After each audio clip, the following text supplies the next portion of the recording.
दोस्तों, बदलते मौसम में वायरल फीवर तेजी से लोगों को अपना शिकार बनाता है। ये विशेषकर मौसम बदलने के दौरान होने वाली बीमारी है।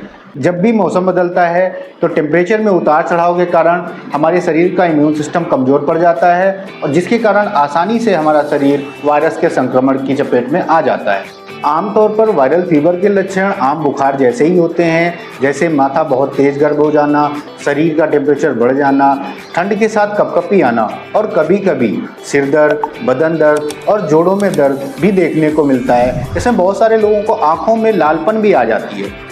होम्योपैथी में वायरल फीवर को ठीक करने के लिए बहुत सारी होम्योपैथिक मेडिसिन का यूज़ किया जाता है, लेकिन इसमें से कुछ इंपॉर्टेंट दवाएं हैं जिनका रिजल्ट काफ़ी अच्छा है, जैसे कि एकोनाइट, बेलाडोना, बैप्टिशिया, यूपिटोरियम आदि। लेकिन मेरी आपको यही सलाह है कि ये दवाएं आप किसी होम्योपैथिक फिजिशियन से कंसल्ट कर ही लें और ऐसे ही इंफॉर्मेटिव वीडियोज़ के लिए हमारे चैनल से जुड़े रहिए।